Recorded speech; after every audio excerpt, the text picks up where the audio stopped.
Okay, let's try this again. All right, so book one of the Your Magical Learning Journey, where True and I are going to be, talking about a new book every single day on our nightly connect, like we normally do, and talking about my reflection that I wrote for this whole entire process. So some of these books True is going to have read, some of them he may not, and the process is going to be I'll talk to you about the book if you aren't familiar with it, or just give a quick recap for the audience, and then from there, I'll share my reflection, and then we can talk about what it means to you as well, or any other thoughts you might have about this particular book. So that's the plan. Looking forward to doing this. We'll spend 10, 15 minutes and kind of dive in. You ready? Yeah, Awesome. let's do it. All right. So book one of the Year of Magical Learning is it's a book called The Alchemist. This is one of my all-time favorite books. I have this is one of your favorites too, right? Yes. Okay. Yeah. So this book is near and dear to both our hearts. There's a reason why I chose this as the first book to begin this whole Year of Magical Learning journey with. It's about a quest of this young shepherd boy named Santiago goes on to go live his personal legend and find the treasure, I guess, at the end of as he was living his personal legend. And I thought this book is very symbolic of a lot of the journey of life in general, and also at the same time, I'm on a quest through this whole entire journey as well to really figure myself out, learn my values, my purpose, my mission in life. After the I can't imagine event of my losing my daughter, and I just thought this book was like sums up this whole journey in a nutshell in a lot of ways. So I wanted to make sure we kick this whole journey off with the Alchemist as the beginning. So my reflection title was and when you want something, all the universe conspires to help you to achieve it. These words really touched me personally every time I read this story, and as you can see on the blog post here that you can go read yourself, where I go in a little bit more detail about it. But my whole entire life, I've always been somebody that likes to be open to anything, really. Like I've told you before in the past, like I have a psychic that I've gone to for years and years and years. I'm into this mystical stuff. I don't understand the world, Well, mysteries is what intrigues us. What's that? Mysteries is what intrigues us. Exactly. I don't get it all. Yeah, right, for sure. I don't get it all. I mean, imagine life without mysteries. 100%. It's boring. Very much so. It keeps you on your this world keeps you on your toes, right? And it keeps you it keeps you on your toes. I mean, I love seeing like all the mysteries of the world and just kind of being in awe of it. It's something I've always really valued in my life. However, as I was writing this reflection, one of the things that always stuck out to me is I've always lived my life that way, but I really haven't lived my life that way. When there's so many different events and omens, if you will, that they talk about in the story that have passed me by in my life that I don't know, I was too busy. I was too focused on the day-to-day grind of everything that I was, I might have noticed it and might have, piqued my curiosity for a hot second, but I didn't ever take the path, and go follow it and figure out what this is all about and reflect and learn and grow and go on my own personal journey. And that was why I wrote this reflection. When my daughter passed away, and that whole entire event with her and my family, it really opened my eyes to stripped away everything that I hold near and dear in my life, and my mind was wide open to any possibilities.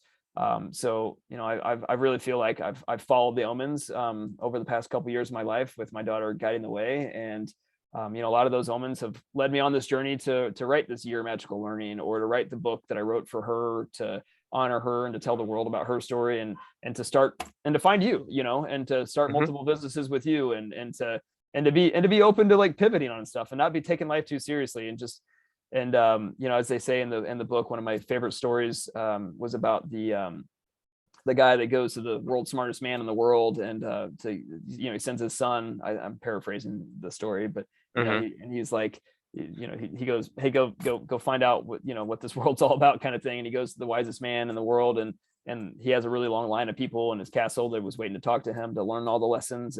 And he tells him, hey, I'm pretty busy right now, but here, take this spoon and drop the oil on there and go walk around the castle, and take it all in, but just bring back the oil with the spoon on it, or the spoon with the oil on it when we come back. and the little boy goes out and he does his thing, he walks around the castle, and he comes back and he has all the oil on the spoon like he was asked to do. And the wise man says, "What, did you see the whole castle too? Like all the cool shit and that was around there?" And he was like, "No, I was really too busy focused on not dropping the oil like you said." And he goes, "Well, go back, do it again, and this time take in the whole castle, and then obviously, and try to don't drop the oil." And he comes back the second time, and he dropped a little bit of the oil, but he saw he saw the beautiful castle, right? And he comes back, and the wise man tells him, "Did you see the whole castle?" And he goes, "Yeah, but I'm sad to say that I dropped some of the oil." And he goes, "Well, that's the key to life. It's make sure you're taking it all in and be open to all of it, but at the same time stay focused and on your mission and don't drop your oil," kind of thing. So that's why I wrote this, reflection. To me, that's what it means to me, is like, when you want something, the whole universe conspires to make it happen, but you got to be open to following the omens and to listening to things.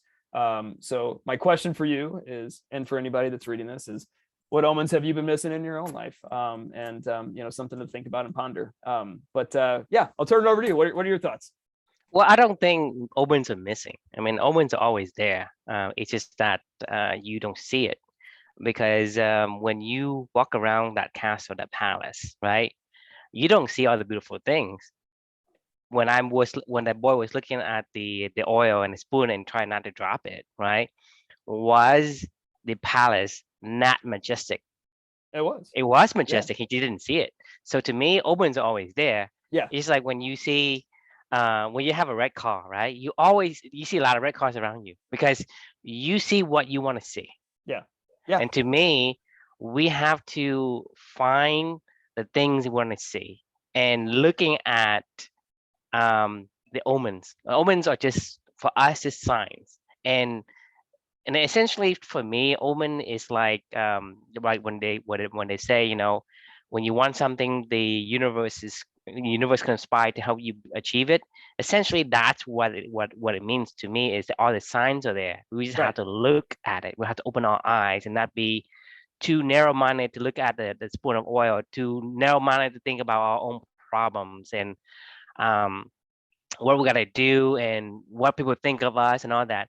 And to me, The Alchemist is one of my favorite books as well, because it reflects this very well. It reflects my kind of journey, the kind of journey I want, and it's the core. It's a core of what our life should be. It's about finding the things we need to have a happy life, versus just doing things because people expect you to do certain things. And that's the reason why I say omens are there. It's just that it's not missing. It's just you don't see it because you don't pay attention. Yeah, I think we get so blind. I think you're totally right. I think we get so. I just think back to before my life before my losing my daughter, and everything was like just a daily grind. I mean, I was focused on work. I was focused on whatever. Like that was I had a few singular focuses in my life, and everything else that went by me, I just completely was oblivious to it. Like I would have never seen anything and everything that was going around me. I could have, like you said, there's omens all over the place all day long that you could go follow if you want to.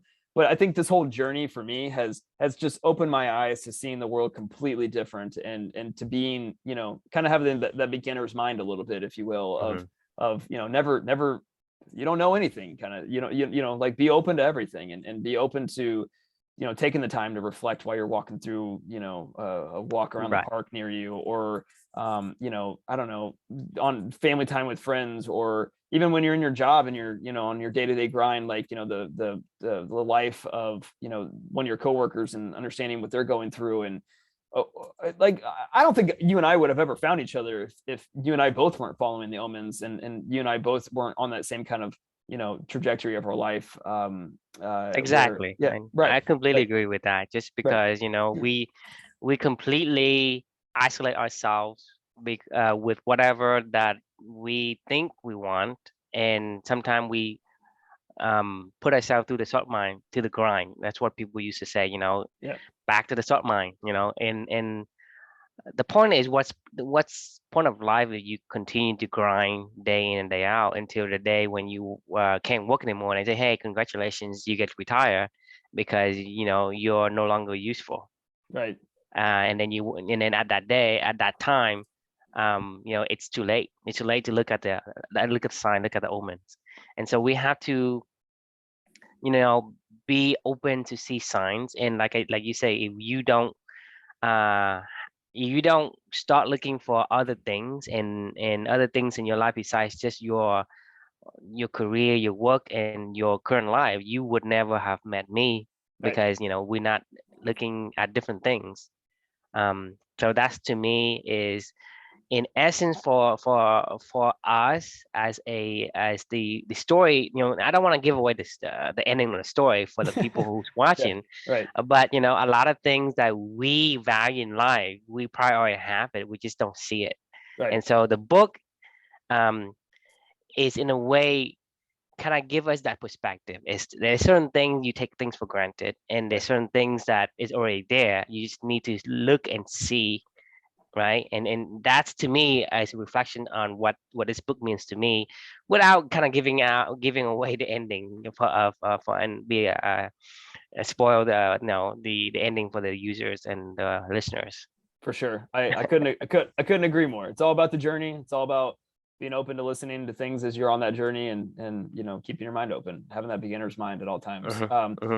Well, so that's book one of the Year of Magical Learning. And I asked the question to True, but really I should be asking the question to everybody else. Yes. Something to think about and take away from this is, what omens have you been missing in your own life? And be open to it. And who knows where it'll lead you to, because the whole universe seems like it conspires to get with you to make something happen once you want to try to make it happen. So so anyway, and post any questions you have regarding what we say, or anything in this episode. So put your comments in the comments in below this video or whatnot.